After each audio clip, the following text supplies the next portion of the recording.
So we are the middle of the page, Samach, just below the middle. The line begins with the word venimshach. Al dezer bechinas asmus ein sof.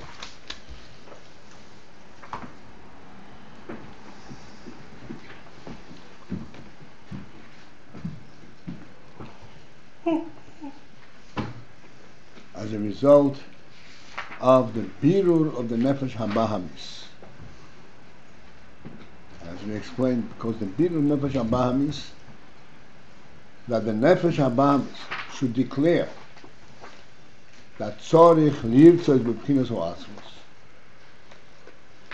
And as I pointed out, the nefesh habahamis cannot declare that I want b'chinas ho'atzmos. He has no idea what it is. But tzorich lirtzos, it is necessary, it is the right thing. Lirtzos b'chinas ho'atzmos, that's what you should want. Because that is, the nefesh habahamis is so refined at that point where he realizes that the only thing that really matters is that which is reality itself. Not something that I appreciate, not something that is beautiful and kind and edel, all those things. Just the truth itself. That is quite a birur, a cleansing. And therefore, as a result of this chidush, nimshach b'chinas ho'atzmos.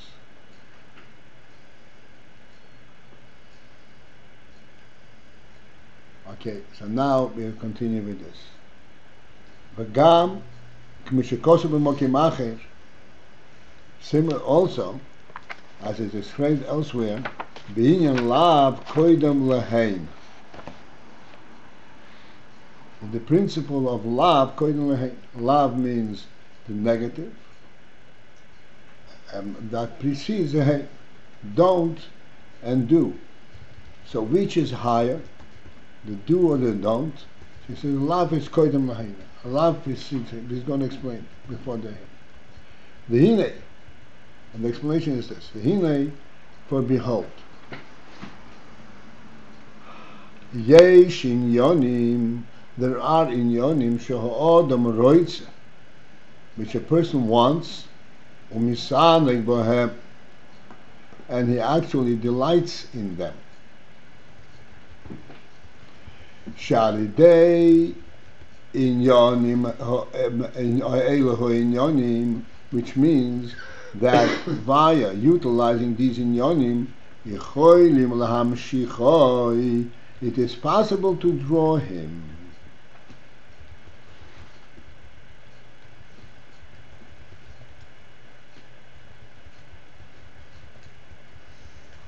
It is possible to draw him and to get him interested, presenting to him inyonim that he wants and inyonim that he delights in. But kasher hu beroimemus nafsho, when he is in a state of supremacy of his nefesh, shein ho'inyonim ho'oilu teifsin mokim etzloi, when these inyonim, he is in a supremacy of nefesh that these inyonim do not interest him, are not significant. Teifsin mokim means they do not occupy any place. It means to say they have no significance. She is sounding bohem, that he should delight from them, venimshach al yodam, and should be drawn through them as a result of that enticement. He is completely into his supreme aspects in his nefesh, and you can't arouse his interest by presenting things which are normally delight and normally something that he is interested in. Mekomokoim, yet still, halav, the negative, the hainu, which means ma shehu heder itzeinei, that which is opposite his will, Toif smoking, that does affect it. That does interest him. Validation mevarim as hamanagid yirtzoni. And thus, by the process, by the fact that mevarim, that we clean out as hamnagid yirtzoni, that which opposes his will, it is possible to draw him.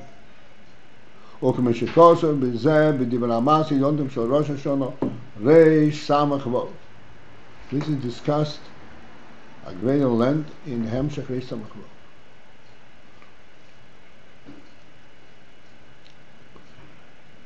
We'll come back a little bit to this and let's get the whole message. The zehu, and therefore this is the meaning of what we say. Shalidei biyur hora, the nefesh habamis, by cleansing of the ra, the opposite of the nefesh habamis, ubitul hachumri shaloi, and the bitul, the nullification of his chumris, of his coarseness. Nim shabechinas asmas ein soif, the bechina, the aspect of asmas ein soif, is drawn shemovdal bi'erech mehai hishtalshalus, that level, that asmat that is totally outside the proximity to hishtalshalus.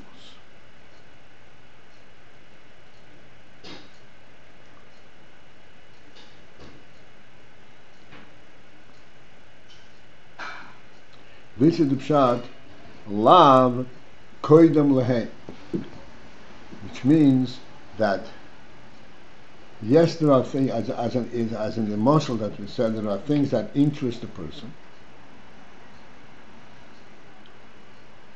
in a positive way, but even if he cannot be, his interest cannot be aroused through anything positive because he is into his own reality of nefesh, that which opposes him, that he will still respond to.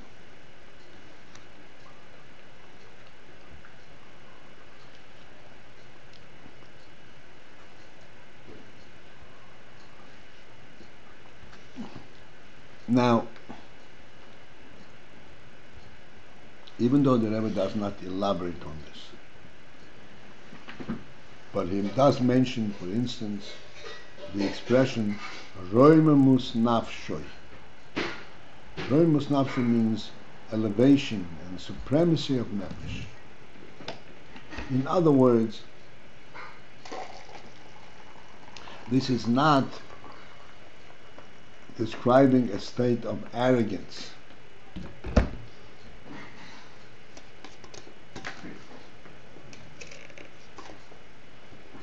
Nothing phases me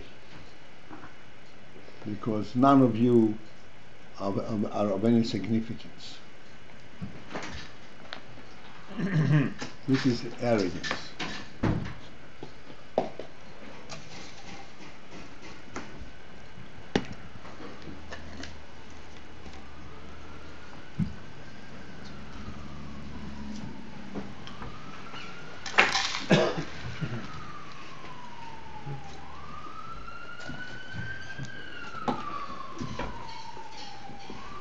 Nefesh is a totally different principle than this arrogance that we identified with.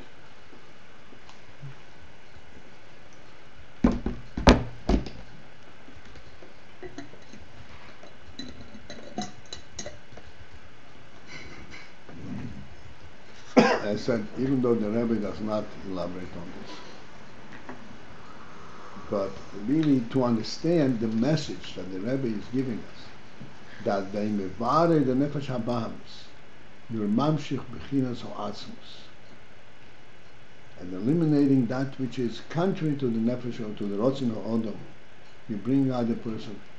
It behooves us to focus in and understand what is the difference between this and the worldly arrogance that we can very easily identify.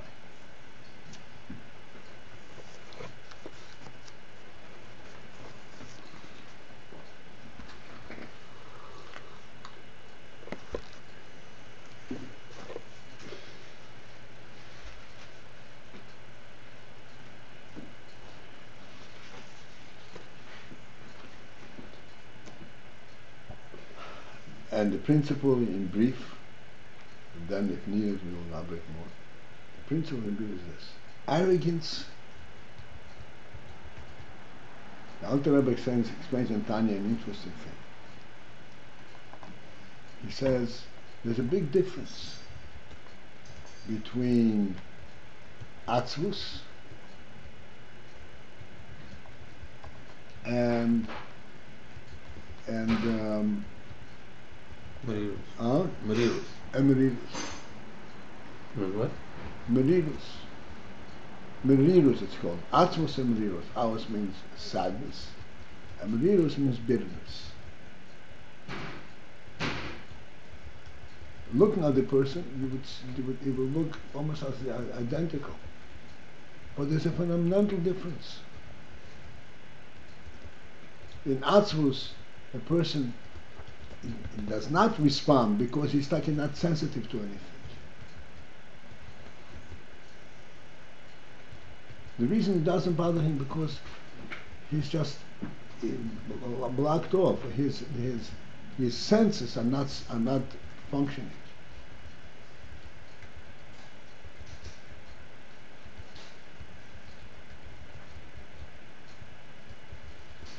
Whereas Merirus is the exact opposite. He is very sensitive, he is very much alert, to the extent that he is embittered by the fact that certain things are not the way they should be. It touches him so deeply that he becomes embittered by it.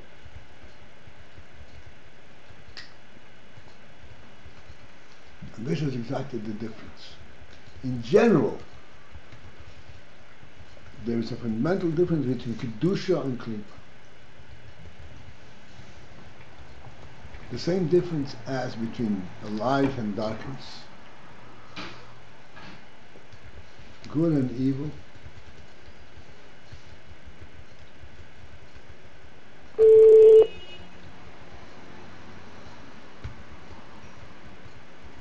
So, in arrogance, a person has actually cut off, eliminated sensitivity to human values.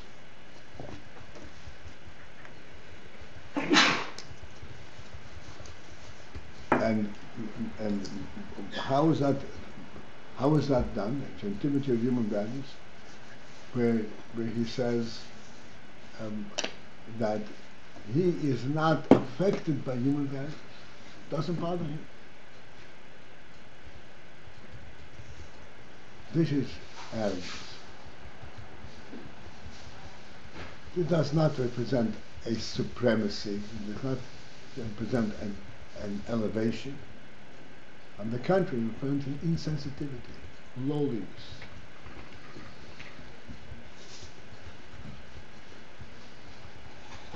Let us go just one step deeper.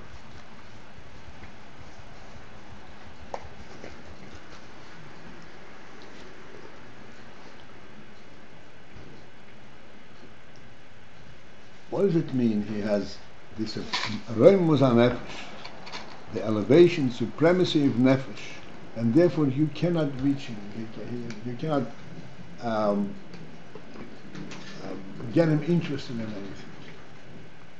As we described this morning, we talked about the melech and so forth. Holiness hanefesh is reflective of his cognizance of what the essence of the nefesh is, where does nefesh come from? What does nefesh represent?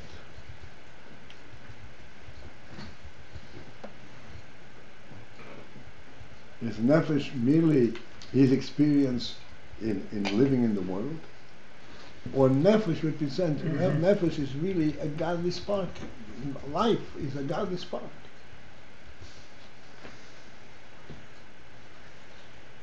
That is nefesh. And therefore in the Roim was nefesh.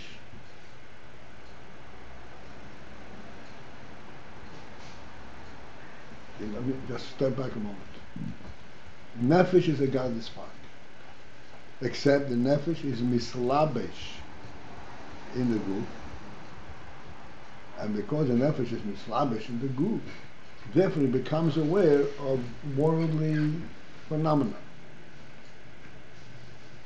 And he can experience worldly experiences. He can be bothered by worldly occurrences and so forth. And to delight in worldly occurrences. This is all because the nefesh, as we discussed today or the other day, nefesh is mislabish in the guf. Once the nefesh is mislabish in the guf, it can only know things that the guf has some way of relating to them. Like we said, the nefesh is the seichel is mislabish in the brain. The brain is extremely sensitive. It's sensitive mamish to a spiritual thought. The physical brain, it knows what you're thinking about. It's phenomenal. But that thought has to be thought of in a manner that it can be described in terms of space and time. Anything that is above space and time cannot be mislabish in the brain. This is why we discussed this morning and we explained there is chokhmah and there is amunah. Chokhmah is mislabish in the brain. Even though it's a very, so to speak, very light islapshus, very spiritual, still it's mislapshus. I know what I'm thinking. I can even ultimately draw it down into bina. I can even ultimately explain it. It has, because it's mislabish in the brain, it has a concept of time space. Like we explained, this is important. Sight is like chokhmah. It's an instant, but an instant is also time.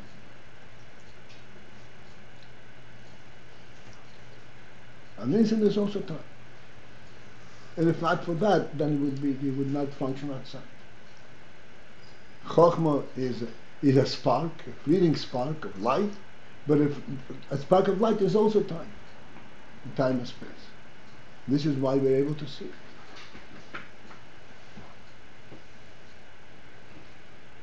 Okay, there's much to speak about. I think this is clear. I don't want to go too far in it. So when the nefesh is mislabish in the guf, the nefesh then associates with worldly level concepts. It's the same nefesh.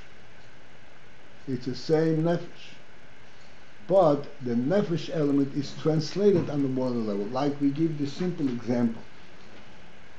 There is the human nefesh, the human dignity, the human sense of what a human being is, representing God in the world.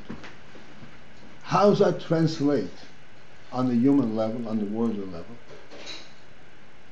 It translates in dignified form of action. Like the Rambam says, HaChochem Niker, the Chochem can be identified not only by what he says, but how he says it.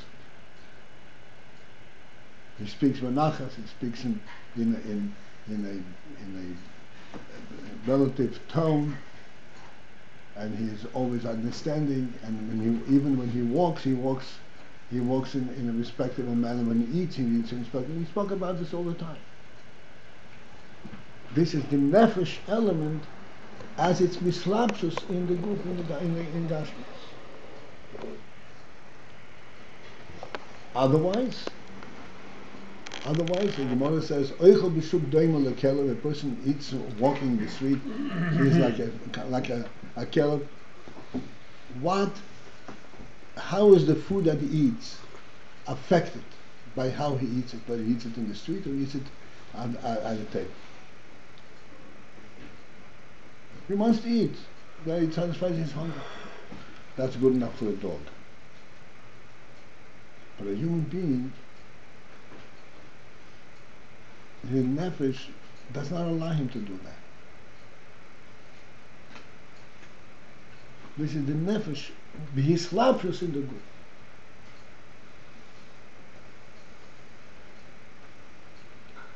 So despite the fact that nefesh is slavish in the goof, the essence of the nefesh is still there.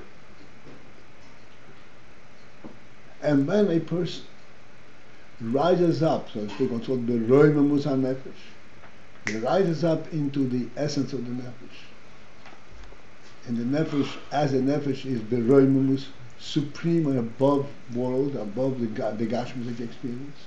You can hardly reach him. You cannot get him interested in things that he delights in.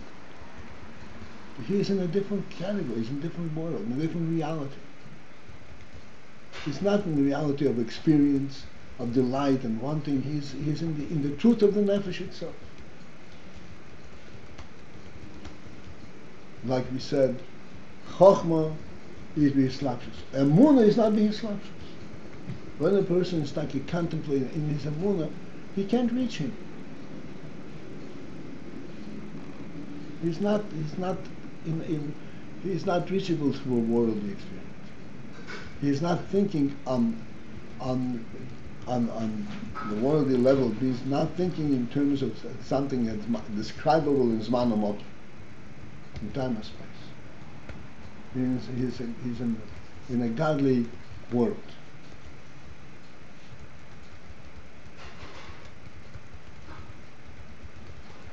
I wanted to tell you a little bit episode I heard. The Rebbetzin was once.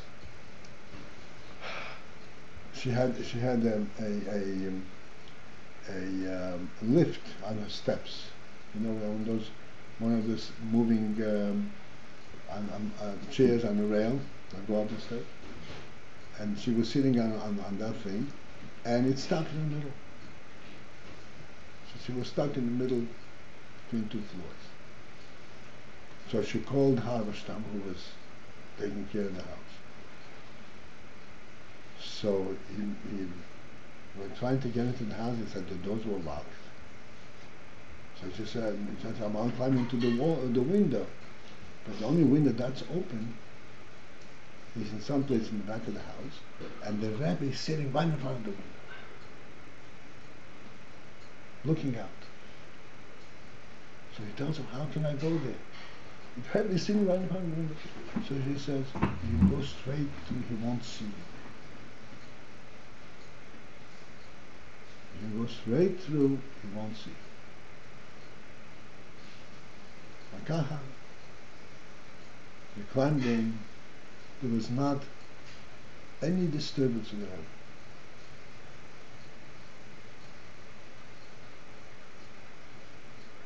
He was looking straight out. He was not looking at anything that can be morally described. And he came in and he released the Rebbe. That's what the Reino was on nefesh. When we go into nefesh, pure nefesh, as we described this morning, there is even, and also, there's the emunah element that is not time and space dependent. You can't explain it. Just like we just learned over here, the nefesh habamis comes to a point that says, I can't explain what it is, but that is what you should want. Tzorich lirtzois, b'bchinas ha'atzmos. What is atzmos? What is that going to give you? How do you relate to it? How do you find Torah Chassidus? This is a pure nefesh. And even nefesh abamis can be purified to the extent that it recognizes, hi, this is what the real truth is. This is called when the person is involved in roi mumusanach. At that point, none of the things that are normally interest him, will get his response.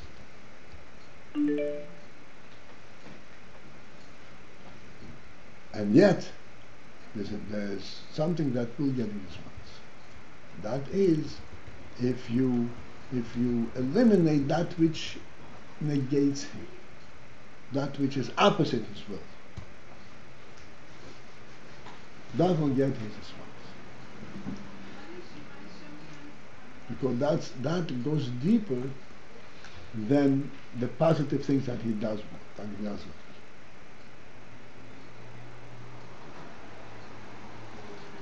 I tell you things that I experience. I speak to bochim that are thinking in terms of shidduchim and all that.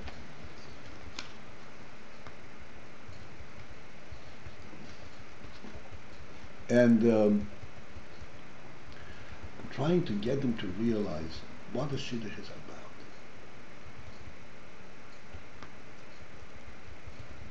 You know, in the world, we get to like each other and say this is all insignificant.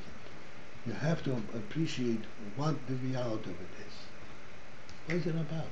Why does a human being, in his right mind, consciously commit himself to such an obligation, such a commitment that will encompass him completely, 24/7, for 120 years? How do you make such a commitment? So I always explain that this commitment is a reflective of a quality in the human being that says that marriage, and this is the Rebbe created, marriage is not something of experience. Marriage is something that touches the very essence of the person, like we say, Odom Shein and Bayis in the Odom. The same thing. Without marriage, you can't order.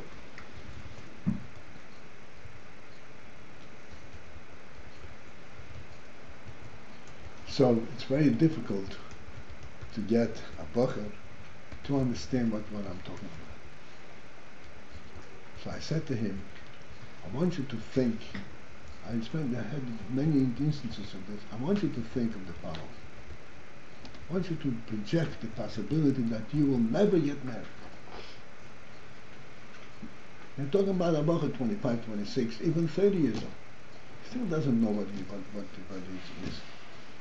Sure, he has to get married, but not the essence of it. I want you to project the possibility that you will never get married. And then tell me what your reaction is. When he thinks of that, it touches him deeply. He says, no, that's not possible. And then I have a chance to say, why is that not possible? What's not possible about it? So that's when you touch him to the essence and say, hey, this is nothing, it's not a life. It opens up a whole conversation. That's because it's focusing on a potential negative. The negative touches the purity of the nefesh more to the essence than the positive. The positive can immediately be explained. Oh, there's this union that I'm going to gain. This is going to be there are many things that I'm going to gain as a result of this. The negative primarily touches on the essence. Right. I can sense what's being described here, but on the other hand, you'd think of essence being above left and right, above positive and negative. I understand how it's been explained, and I see this, the example of the Bachar, but at the same time I'm thinking essence is clearly so above. No, essence is above, but how do you reach the essence? How do you get the Bachar to recognize that he's got an essential understanding of this? So somehow the Iyar element, this negative element. The negative element, it's unfathomable. If not, then there is nothing there. So then you can begin to reflect. How come there's nothing there? So then that's when you begin to identify with the essence. So in other words, he's saying that all the positive that is associated. Sorry to disturb you. What? He's saying that all the positive that is associated and is a result of the essence present could be very easily confused with other reasons why is it positive. But when you're talking about negative, then you can't find any precedence of what's missing from the worldly perspective, then you must say, okay, here something is clearly missing. Well, you have to think a little bit more directly to the soul element. This is, you're trying to explain it up to seichel. It's not a seichel lekini. Oh no, it's not. No, it's not a seichel lekini. Like we discussed this morning, seichel goes up to a certain degree, like chochma even. There's a munah. Munah it touches. This is the essential truth. There's no. I tell you, it's like the neshama not be slapshus in the goof. And munah is like in the level of neshama, the neshama, pure neshama, which is not be slapshus in the goof. Because the slapshus in the goof there is present and not present. That's when we say chochma. There is a time when you're conscious of it, when it sparkles with the time. And munah is constant. Constant doesn't have to be aroused. It's a constant thing. I remember though, like last week we had this talk here, and we you asked this question that you often ask about, like, what if the whole world would be destroyed and nothing would be, like, nobody would suffer and so on and so forth. Right. So everybody says, like, it's impossible. So you asked what would be missing, right? So I think we came up with something. I don't remember right now. What was it came up? They came up to recognize nothing we're missing. Right. But it's unfathomable because this is the real truth. There's no explanation what we're missing. Right. But reality itself, I cannot fathom such a thing. This has nothing to do with your life experience in the world. Right. On the contrary, I've had those instances, not many, just nobody suffered and nothing happened. Right. That's if your awareness of your life is only on the experiential level. But this is an instance when you associate with it directly, not from negative perspective. You associate, you say, which is also negative. How do you touch it if everything goes straight? Right. What would happen? Right. I mean, what? How would you react to negation? So you say it's impossible. I can't fathom it. Yeah. Can't tolerate. This is the pshat. So that's what he's saying, that even when he is beroimus hanefesh, and I explained, you have to remember, beroimus hanefesh means roimus hanefesh. He's into nefesh, where the nefesh is above the slapshus in the goof. That's what he said over here.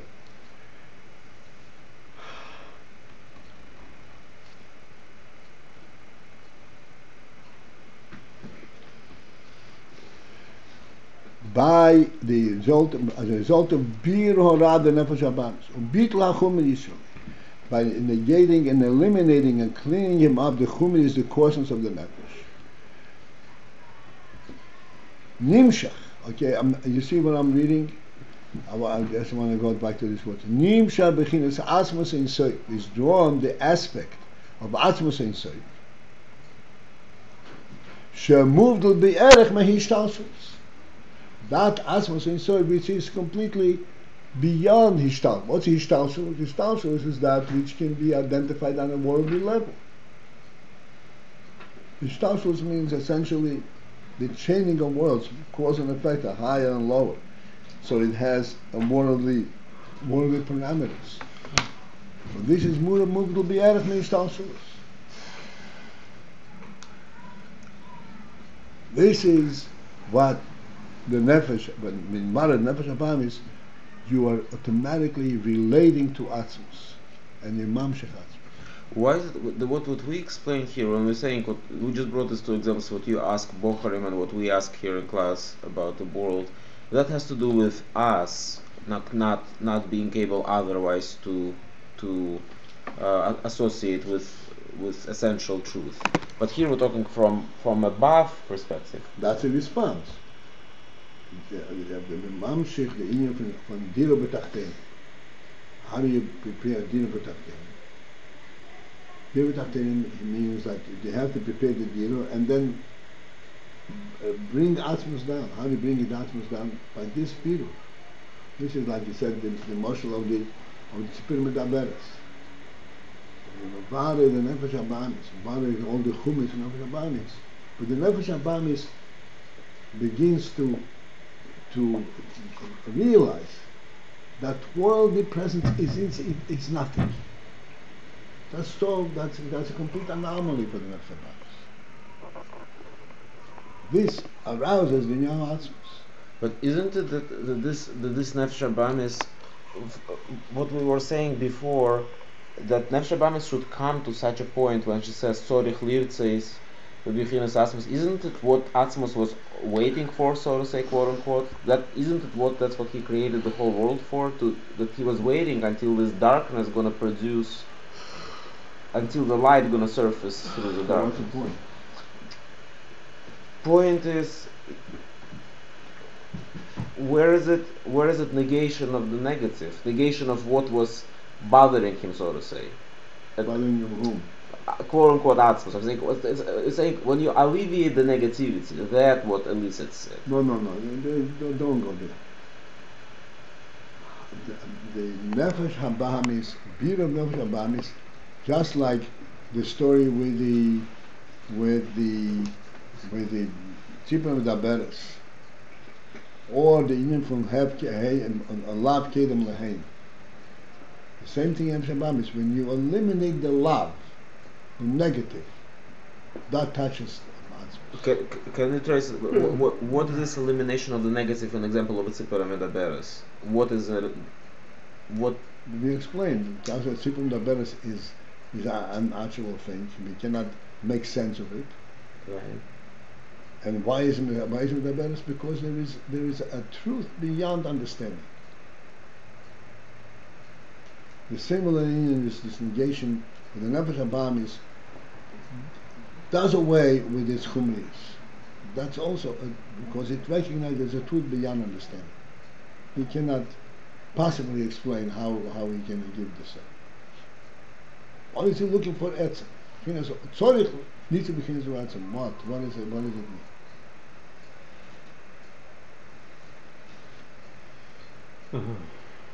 So you're saying that's an okay. Tzipor medaberes is an example of truth beyond understanding? Tzipor medaberes, it's not an example. It illustrates that there is a truth beyond understanding. The tzipor is speaking. The tzipor has no idea what it's saying. Dibur doesn't mean anything to the tzipor. How does he then identify the dibur? That's not the point over there by the Melech. The Rebbe says because it's such a chiddush. Right. This is what attracts him. Yeah. So what's a what chiddush? is the connection between What's this the chiddush? chiddush? What's the chiddush? Yeah. What is the chiddush? That the tzipor should speak, although the tzipor has no idea what speech is. So is this aspect that the nefesh habahamis purifies itself and wants or at least wants to want Elokus, this is also the element of Chiddush? Yep.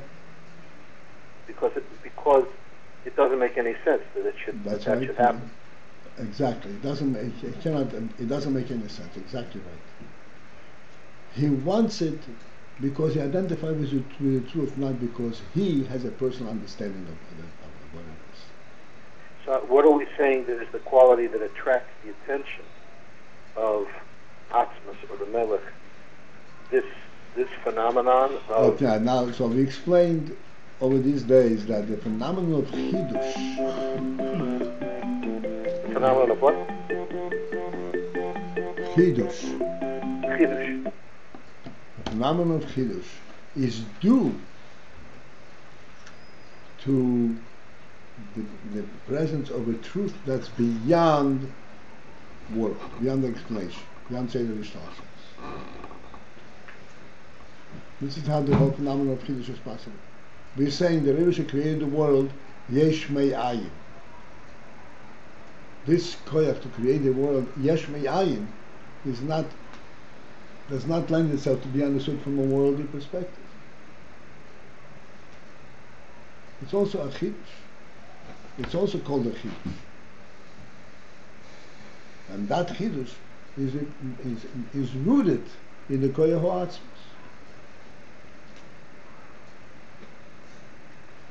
And this explains why this is Mamshich Atzmas. Yeah. What is that explanation again? The Nefesh Habahamis turns towards Atzmos. That's a Chiddush. And This is why it's turning Mamshech towards Atzmos. Atzmas? This is This why it's attracts- Mamshech Atzmos. Well, we said that the union from Dira has to be for the Etzem. So where is the Etzem? The Dira, the world, is interested in Elokus. Give me rain, give me shine, give me food, give me all kinds of different things. Where is the Dira? Where is the Atzmos? The Nefesh Habamis clears itself of its own chumriyas, and it says Torah Chitz B'Chinas Atzmos, then that becomes a Dira for Atzmos. Is that the love kodem lahem? And it's also illustrated by the principle of love kodem lahem. This is the clearing himself off, cleaning up. In other words, his cleaning up is a love, meaning he's negating negativity, or whatever, eliminating negativity. That's association. Right, eliminating negativity, but he's really eliminating his whole mitzvahs. Right. That doesn't make any sense.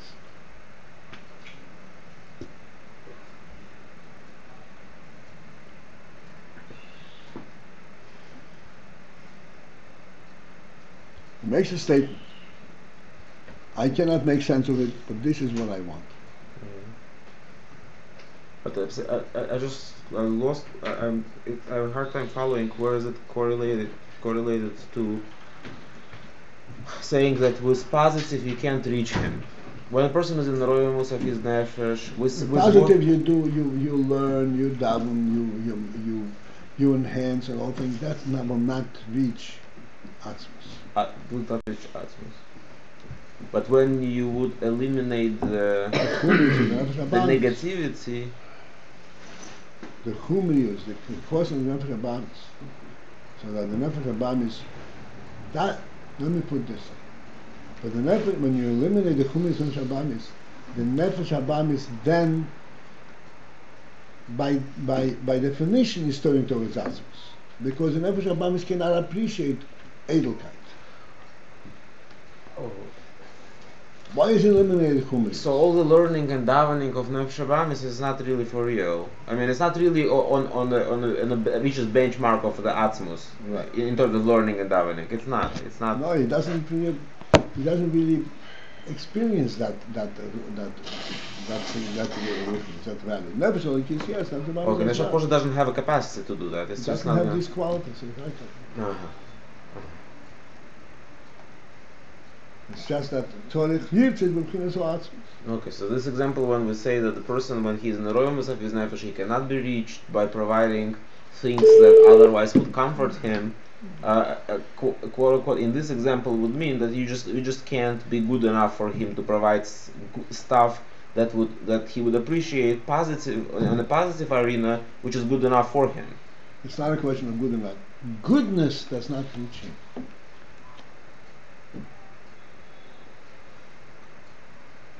The goodness of nefesh elikis also wouldn't reach him. Goodness of the goodness of the nefesh elikis is talking about is not goodness. Is the truth of the course. I itself. Right. Not goodness, not the definitive goodness, not the final goodness. Okay. Meaning that goodness never is missing, so to say. Yeah, that's it. Yeah. Okay.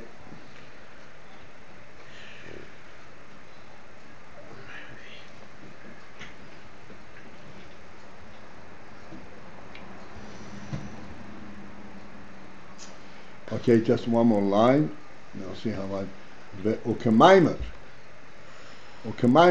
and as the Maimer, as a saying of the Zohar is Kadiskaf Sitra Acher, that when the Sitra Acher is subdued, so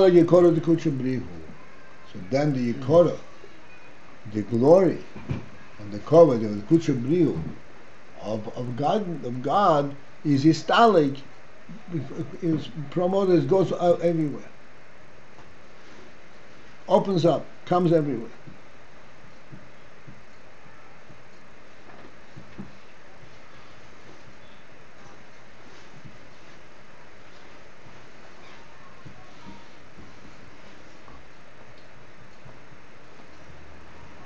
What is the translation in Lashon HaKodesh for this word, histalic? Histalic means come forward, rises out. This is related to the Hebrew word histalkus? Right. Really? Yes. Wow. Histalkus means coming forward upwards, coming out.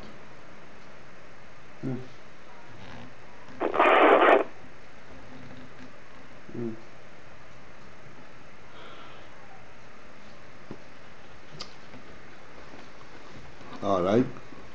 I can start the next thing, but it's, we can't go very far with it. Zehu the Isa B'Zeya. Are we going to have a kind of million? I'm trying. Yeah, it's coming. It's coming. Very good. Thank you. Zehu the Isa B'Zeya, and this is what it says in Zeya. A posik. Commenting on the posik. Yeshyisin la'chochma la'sichlus. There's a posik in I think it's in Kehelis. It says that's it. That there is supremacy, advantage of chochma over sichlus, chochma over folly. Sichlus means lack of chokhmah. As the supremacy of light over darkness.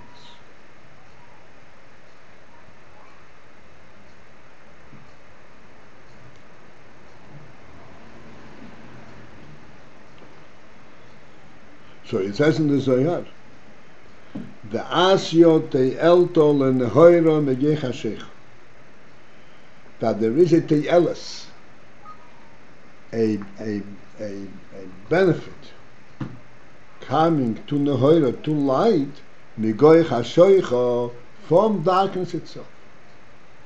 From darkness comes benefit to light. How is it that darkness will bring benefit to light?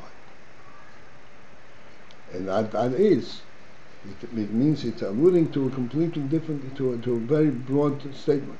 Shalidei birur hachoshech, which means that alidei, as a result, by the process of birur hachoshech, of purifying the darkness. Nasa Yisrin Behoir, that brings about the Yisrin, a supreme brings out the supreme quality in the oil. Shenimsha bechinas atzmus, the tree is that the bechinas atzmus is nimsha. So I said this is, we can go through this line and just say, well, it's a nice quote, or we can go into this, it's a very loaded, rich line, which we'll discuss in Mitzvah.